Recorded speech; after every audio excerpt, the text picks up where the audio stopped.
Good. नमस्कार दोस्तों, and I welcome you to deep concept. आज के लेक्चर में हम लोग चर्चा करेंगे लीगो इंडिया प्रोजेक्ट के बारे में, जो कि हाल ही के अंदर कैबिनेट के द्वारा अप्रूव कर दिया गया है। हालांकि 2016 के अंदर इस पॉलिसी को हमने बनाया था, अब 7 सालों के बाद इसको अप्रूव किया गया है। हम बात करेंगे 2030 का टारगेट जो हमारा है ये क्या है। अच्छा, लीगो इंडिया ये क्या चीज है, लीगो क्या चीज होती है। And it is India's biggest faculty to look into the universe. हाँ, बिल्कुल सही सुना आपने, हम लोग यूनिवर्स में झांकने वाले हैं इस फैकल्टी के माध्यम से। और कौन कौन से अदर इंस्टीट्यूट है जो इसके अंदर पार्टिसिपेट करने वाले हैं, या फिर एक यूनिवर्सल तौर पर अगर हम देखें, और कौन कौन से अंतर्राष्ट्रीय संस्थाएं हैं जो इसके अंदर पार्टिसिपेट करेंगी, और किस प्रकार से हमारे लिए सिग्निफिकेंस है, इसका क्या सिग्निफिकेंस है, किस किस प्रकार से वर्किंग प्रोसेस इसका रहने वाला है, वो सारी बातें जो हमको जानना जरूरी है इस लेक्चर के माध्यम से डिस्कस करेंगे। Right. Cabinet approved LIGO India gravitational wave detector to build in Maharashtra. Maharashtra के हिंगोली डिस्ट्रिक्ट के अंदर ये बनाया जाएगा। मुंबई से 450 किलोमीटर बताया जाता है ईस्ट के अंदर। तो ये वाला फैसिलिटी है, ये बनाई जाएगी। ठीक है, 2030 तक पूरी हो जाएगी। What is LIGO India? The Indian node in the global network of labs to probe the universe. बिल्कुल, हम लोग यूनिवर्स को यूनिवर्स के अंदर प्रोब करने के लिए, यूनिवर्स के अंदर जांच करने के लिए ये वाली लेबोरेटरी बनाई जाएगी। बट बिफोर वी बिगिन, आप सभी से एक हम्बल रिक्वेस्ट है, प्लीज यार अगर चैनल पे नए आए हो तो सब्सक्राइब कर लेना। एक सब्सक्राइब करने से मुझे हौसला मिलता है नेक्स्ट टाइम पे वीडियो बनाने के लिए। राइट। तो यूनियन कैबिनेट मिनिस्ट्री ने इसको अभी हाल ही के अंदर अप्रूव किया है। That is the to set up a gravitational wave detector faculty in Maharashtra. अब देखिए, यहाँ पे एक शब्द आ ग्रेविटेशनल वेव। हम सबसे पहले इसी चीज को जानेंगे कि ग्रेविटेशनल वेव्स क्या होती हैं। ठीक है, आफ्टर दैट लीगो के बारे में डिस्कस करेंगे। Now that will consist of A detector. इसके अंदर एक डिटेक्टर रहने वाला है, एक इंस्ट्रूमेंट रहेगा। उसी इंस्ट्रूमेंट को हमने लीगो नाम दिया है। That is the laser interferometer gravitational wave observatory. अर्थात ग्रेविटेशनल वेव्स को ऑब्जर्व करने के लिए जो इंस्ट्रूमेंट है उसी को नाम दे दिया लीगो। ठीक है, और लेजर इंटरफेरोमीटर की हेल्प से हम लोग क्या करेंगे, ग्रेविटेशनल वेव्स को ऑब्जर्व करेंगे। अब देखिए, सबसे पहले बात कर लेते हैं ग्रेविटेशनल वेव्स क्या होती हैं। जब देखिए हमारी स्पेस टाइम के अंदर या स्पेस के अंदर जब हम बात करते हैं, तो बहुत सारे वहां पर हमको सेलेस्टियल ऑब्जेक्ट्स देखने को मिलते हैं, बहुत बड़े बड़े ऑब्जेक्ट्स देखने को मिलेंगे। राइट। जैसे हमारा सन है, सन से तो बहुत ज्यादा मैसिव ऑब्जेक्ट हमको देखने के मिलते हैं, जैसे कि ब्लैक होल्स हो गए, न्यूट्रॉन स्टार्स हो गए। ठीक है, न्यूट्रॉन स्टार्स हो जाएंगे, अरोरा वगैरह, बहुत सारी चीजें हमको वहां पे देखने को मिलती हैं। जब कोई ब्लैक होल आपस में टकराते हैं, उनकी जब क्लाइडिंग होती है, या फिर कोई न्यूट्रॉन स्टार आपस में टकराते हैं, या फिर ये एक दूसरे के जब चक्कर काट रहे होते हैं ना, जब इनका मूवमेंट होता है, ये एक दूसरे के चक्कर काटते हैं, तब उस मूवमेंट से ही क्या होता है, ये ग्रेविटेशनल वेव्स का उदय होता है, इनका एक प्रकार से प्रोड्यूस होता है। ठीक है, these waves are produced by the movement of the massive celestial bodies such as black hole and the neutron stars। तो ये जब मूव करते हैं, न्यूट्रॉन स्टार एक दूसरे के चक्कर काटते हैं, ऑर्बिट करते हैं ना, तब जाके ग्रेविटेशनल वेव्स का उदय होता है। ठीक है, और ये रिपील करते हैं इन दी स्पेस टाइम। अर्थात जो हमारा स्पेस टाइम है उसके अंदर लहरों की तरह ये चलती रहती हैं। और कैसे चलेंगी, अब जैसे यहां से प्रोड्यूस हुई है, इस एरिया से प्रोड्यूस हुई है, तो आउटवर्ड जाएंगी चारों डायरेक्शन के अंदर। ठीक है, प्रत्येक डायरेक्शन में क्या करेंगी, आउटवर्ड जाएंगी। जैसे कि आपने देखा होगा, ये पानी के अंदर कभी पत्थर फेंका है? अगर आपने पानी में पत्थर फेंका है तो आपने जरूर लहरों को देखा होगा, है ना, रिपल्स को देखा होगा बनते हुए। और जैसे किनारा आता है, किनारे के ऊपर जाके क्या हो जाती हैं, ये खत्म हो जाती हैं। राइट। जैसे कोई जोहड़ है पानी का, या फिर कोई पौंड है, कोई तालाब है, उसमें अगर आपने पत्थर फेंका है बीच के अंदर, तो लहरें उठेंगी, और ये लहरें क्या करेंगी, ऐसे ऐसे ऐसे रिपल करती हुई चली जाएंगी और किनारे पर जाके एंड हो जाती हैं। बट हमारे स्पेस का तो कोई अंत है ही नहीं ना। एक प्रकार से वर्तमान तक तो हमें ये लगता है कि हमारे स्पेस का अभी तक कोई अंत नहीं है, ये अनंत है। दैट्स वाई ये चलती रहती हैं, चलती रहती हैं। अब मान के चलिए दो ब्लैक होल हैं, आपस में टकराए हैं, ये तकरीबन मान के चलिए 1 बिलियन ईयर एगो इनका कोलिजन हुआ है। अब जब यहां से वेव्स उठेंगी तो वो तो चलती जाएंगी, चलती जाएंगी, और अब आज वर्तमान में जब हमारे पास पहुंचेंगी, तो ये वाली जो लेबोरेटरी हम लोग लगा रहे हैं लीगो, ये इसको क्या कर लेगी, डिटेक्ट कर लेगी। अब डिटेक्ट करने से क्या होगा, हमें पता चल जाएगा कि भाई जो ग्रेविटेशनल वेव्स हैं इनका उदय कैसे होता है, कैसे ये जो ब्लैक होल्स हैं इनकी प्रॉपर्टीज क्या हैं, और किस प्रकार से हमारे यूनिवर्स का ओरिजिन हुआ था। यानी कि बहुत सारी चीजें हम लोग यहाँ पे डिस्कवर कर सकते हैं। रिसर्च के लिए हमारे लिए बहुत ज्यादा इंपॉर्टेंट रहने वाली है। Right. These wave squeezes and stretch anything in their path as they passes by. जो भी इनके रास्ते में आएगा ना, प्रत्येक चीज को स्क्वीज करेंगी और स्ट्रेच करने लग जाएंगी। ठीक है, कोई दिक्कत नहीं है, ये तो करेंगी भाई, जो भी इनके रास्ते में आएगा उसको चलो भाई हटो आगे से, क्योंकि इतनी ज्यादा इनकी ताकत होती है। अल्बर्ट आइंस्टाइन ने सबसे पहले प्रेडिक्ट किया था इनके बारे में, यानी कि existence of the gravitational waves in 1916। उसकी जो थ्योरी थी, जनरल थ्योरी ऑफ रिलेटिविटी, उसके अंदर इन्होंने सबसे पहले इसके बारे में बताया था। लेकिन उस टाइम पे इसके ऊपर ज्यादा रिसर्च नहीं हुई थी, बाद में 2015 के अंदर इस चीजों को डिटेक्ट किया गया था। ठीक है, this cosmic ripples will travel at the speed of light. अब सबसे बड़ी बात ये है कि ये जो वेव्स उठेंगी, जब कोलिजन होगा between the two black holes और अनदर टू सेलेस्टियल बॉडीज, तब ये जब यहाँ से प्रोड्यूस होंगी तो स्पीड ऑफ लाइट से क्या करेंगी, ट्रेवल करेंगी।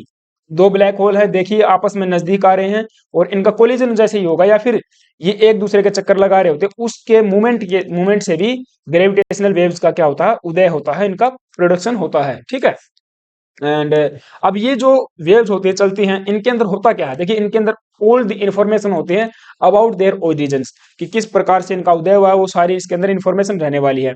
साथ ही साथ हमको क्लू मिल जाएगा nature of the gravity itself, gravity का भी जो कैसा नेचर है उस बारे में भी पता चल जाएगा। ठीक है, तो बहुत कुछ चीज हम लोग यहाँ से जान सकते हैं। अब ये LIGO क्या है, इस बारे में जान लेते हैं। देखिए LIGO की मैंने आपको फुल फॉर्म बताई थी, that is the laser interferometer gravitational wave observatory. एक ऑब्जर्वेटरी है या फिर एक लेबोरेटरी आप कह सकते हो। It is an international network of the laboratories. तो विश्व के अंदर अभी वर्तमान में 5 लेबोरेटरीज ही बनाई जा चुकी हैं, यानी कि 5वीं ये भारत वाली होने वाली है, बाकी 4 जापान, इटली और 2 USA के अंदर हैं। ठीक है, तो 4 वो हो जाएंगी और 5वीं हमारी। तो ये इंटरनेशनल कोलैबोरेशन के साथ में काम करने वाली लेबोरेटरीज होती हैं, जो क्या काम करेगी, डिटेक्ट करेंगी ग्रेविटेशनल वेव्स को। आई एम श्योर कि आप, आई होप कि आप ग्रेविटेशनल वेव्स को समझ गए होंगे। ठीक है, अब ये कुछ इस प्रकार से वर्किंग प्रोसेस है इसका। चलो मैं वर्किंग प्रोसेस आगे बताता हूँ आपको।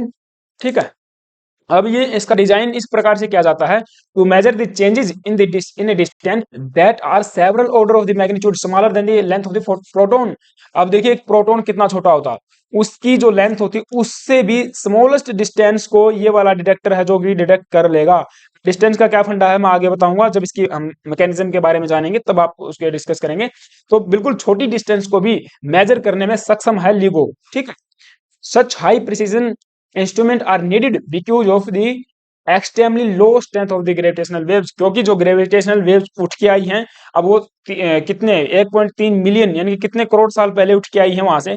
अब यहाँ पर आते आते हमारे पास पहुंचने में उनको बहुत ज्यादा, मतलब एक प्रकार से उनकी जो एनर्जी है वो कम हो जाएगी ना, तो इसीलिए एक्सट्रीमली लो स्ट्रेंथ हो जाती है। दैट्स वाई बिल्कुल छोटी से छोटी डिस्टेंस को भी यहाँ पे मेजर करने के लिए हमको एक ऐसा हाईली प्रिसिशन इंस्ट्रूमेंट चाहिए था, जो कि हमारे पास बन चुका है LIGO के नाम से। ठीक है, और ये चीज है। अब पहली बार जब इनको डिटेक्ट किया गया तो 2015 में इनको डिटेक्ट किया गया था, जब 2 ब्लैक होल्स का आपस में कोलिजन हुआ था। ठीक है, उस उनके कोलिजन से हमको पता चला भी, हाँ जो आइंस्टाइन ने बताया था हमको, दैट इज द 1916 के अंदर। देखिए कम से कम आप लगा लीजिए 100 सालों के बाद, जो उस बात 100 साल पहले बता गया था बंदा, वो हम 100 सालों के बाद उस चीज को पता कर पाए हैं। तो हमारी टेक्नोलॉजी देख रही कितनी एक प्रकार से स्लो प्रोसेस है ये चीज।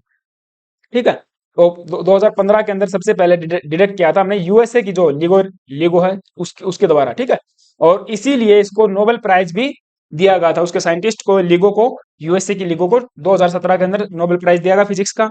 And this gravitational waves are produced by the merger of 2 black hole. तो 2 ब्लैक होल का मर्जर हुआ था, जो कि आप लगा लीजिए कम से कम एक तो 29 और एक था आपका 36 times the massive of the sun. जो हमारा सन है आपको पता है, उससे 29 and 36 times massive black holes थे जब उनका कोलिजन हुआ था। मर्जर भी आप कह सकते हो, क्योंकि 2 ब्लैक होल आपस में मर्ज भी हो जाएंगे। ठीक है, धीरे धीरे पास आएंगे, सप्रिल क्या बोलते हैं इसको, सर्पिलाकार आकृति में एक दूसरे के अंदर मर्ज हो जाएंगे। ठीक है, और ये घटना हुई थी 1.3 बिलियन ईयर अगो, लेकिन 2015 में हमने उसको डिटेक्ट किया था। Right, the black hole mergers are sources of the some of the strongest gravitational waves. ठीक है, तो जब 2 ब्लैक होल मर्ज होते हैं तो बहुत सारी घटनाएं उनके साथ में होती हैं। जैसे ये 2 ब्लैक होल हैं आपस में मर्ज हो रहे हैं, तो इससे क्या होगा, इससे ग्रेविटेशनल वेव्स भी प्रोड्यूस होंगी, साथ ही साथ एक्सरेज भी प्रोड्यूस होंगे, जेट ऑफ पार्टिकल्स भी प्रोड्यूस होंगे। तो ये सारी चीजें इनके साथ साथ चलती रहती हैं, और जैसे ही फिर ये आएंगी, वेव्स हमारे पास आएंगी, हम इनको डिटेक्ट कर लेंगे। अब ऑपरेशनल की बात करें तो मैंने बताया था ना आपको, चार तो पहले से ही ऑपरेशनल में है, पांचवा ये हमारा वाला हो जाएगा। हमारा वाला 2030 तक कंप्लीटली बनकर तैयार हो जाएगा। एक इटली के अंदर है विग्रो के नाम से, और एक जापान के अंदर कागरा, और दो आपके हो जाएंगे यूनाइटेड स्टेट्स के अंदर हैनफोर्ड एंड दी लिविंगस्टोन के अंदर, राइट। ये वर्तमान में चालू है हमारे पास। अब देखिए इसकी वर्किंग मैकेनिज्म की बात कर लेते हैं। जैसे देखो ये एक 90 डिग्री के ऊपर बनाए जाते हैं। ये वाली चीज देखिए आप यहाँ पर आप यहाँ पे एक चैम्बर बनेगा। अब ये 4 किलोमीटर तो इधर रहेगा, और ये 4 किलोमीटर आपका इधर रहेगा, और ये आपकी जो डिस्टेंस होती है 2.5 मीटर तक हो सकती है, ठीक है। और ये मतलब वैक्यूम ट्यूब्स होती हैं, ये क्या होती हैं, वैक्यूम ट्यूब्स होती है। अब वैक्यूम ट्यूब्स क्या होगी, ठीक है, वैक्यूम ट्यूब्स हो जाएंगी। ऊपर से इनको कंक्रीट से कवर कर दिया जाएगा ताकि इनको कोई डैमेज ना हो। और यहाँ पे जो एंड होते हैं यहाँ पर मिरर लगाए जाते हैं, यहाँ पे दोनों तरफ मिरर लगा दिए हमने। अब यहाँ से देखिए आप, लेजर लाइट को यहाँ से छोड़ा जाएगा, और लेजर लाइट को छोड़ा जाएगा, और यहाँ पे लगा होता है ये आपका एक बीम स्प्लिटर। ये बीम स्प्लिटर क्या कर देगा, दोनों तरफ लेजर लाइट को डिवाइड कर देगा।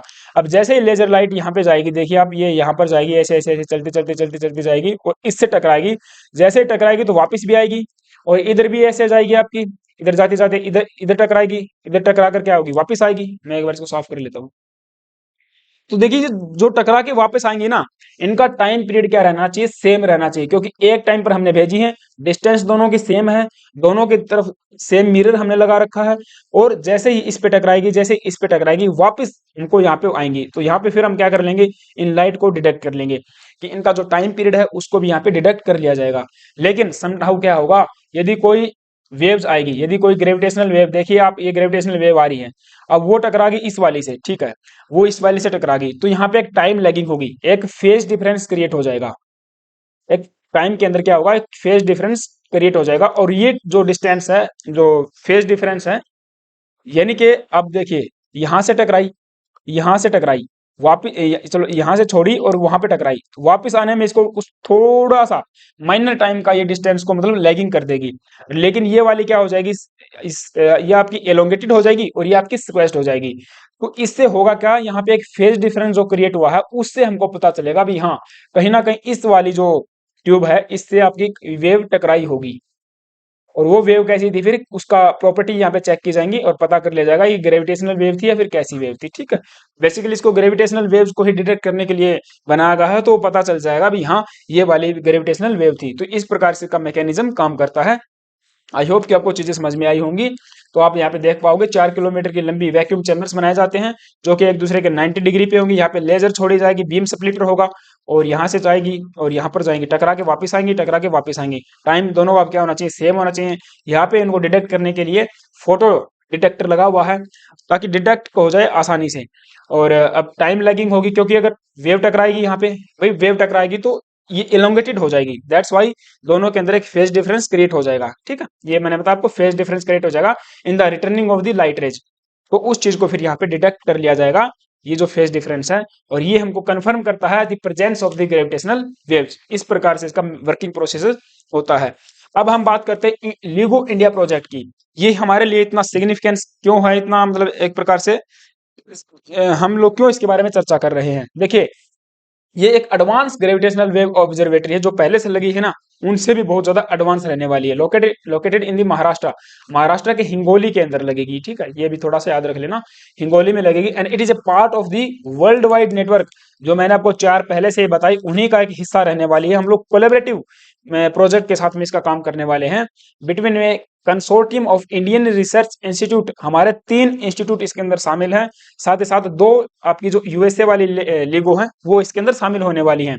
तो एक कोलेबरेटिव मिशन रहने वाला है, और साथ ही साथ जो जापान और उस वाली इटली वाली है, उनके साथ भी हम लोग कोलेबरेशन करने वाले हैं, ठीक है, along with international partners. And it is built by the Department of Atomic Energy and the Department of Science and Technology, जो हमारा डिपार्टमेंट है, जिसके मिनिस्टर आपको पता है, ये अपने डॉक्टर जितेंद्र सिंह हो जाएंगे। उनके अर्थ एंड साइंस मिनिस्टर उनके अंडर में आते हैं, तो ये डिपार्टमेंट इसको बनाने वाले हैं, ठीक है। एक एमओयू हमने साइन किया था with the national science foundation of the USA, and along with the several national and international research and the academic institution। तो ये चीज हो जाएगी। बहुत कोलेबोरेशन, बहुत सारे इंस्टीट्यूट इसके अंदर शामिल होते हैं। वैसे बेसिकली आप याद रख सकते हो कि दो तो यूएसए की हो जाएंगी लेबोरेटरीज, जैसे कि एक तो है आपकी ये Caltech, California Institute of Technology and the MIT in the US, और तीन हमारी हो जाएंगी the Raja Ramanna centre for the advance technology Indore के अंदर, and institute of plasma research ये अहमदाबाद के अंदर, and inter university centre for astronomy and the astrophysics Pune के अंदर। तो ये इनका कोलेबरेटिव या फिर प्रकार से साझा मिशन हम कह सकते हैं, ठीक है। ये इस प्रकार से काम करेगा। अब सिग्निफिकेंस इसलिए मैंने बताया, ये हमारा पांचवा है। विश्व का जो विश्व के जो पांच हैं उनमें से हमारा फिफ्थ नोड रहने वाला है of the plan network, and will bring India into A prestigious international scientific experiment. अब देखिए पूरे विश्व में हमारे लिए गर्व की बात है भाई, केवल चार है और पांचवा हमारे पास है। हमारी जो संस्थाएं हैं जो स्पेस के अंदर काम करते हैं, इसरो है और ये जो हमारे इंस्टीट्यूट हमने बताए, तो कितना ज्यादा बढ़िया बेटर काम कर रहे हैं, और इनको फंडिंग की भी बहुत ज्यादा जरूरत पड़ती है, ठीक है। तो इस लिगो की हेल्प से हम लोग इन्फॉर्मेशन को गैदर करेंगे in the field of gravitation, relativity, astrophysics, cosmology and the particle physics and the nuclear physics. ये सारे इसके फील्ड रहने वाले हैं काम करने के लिए। तो ये चीज थी, ये लेक्चर था। आई होप कि आपको चीजें समझ में आई होंगी।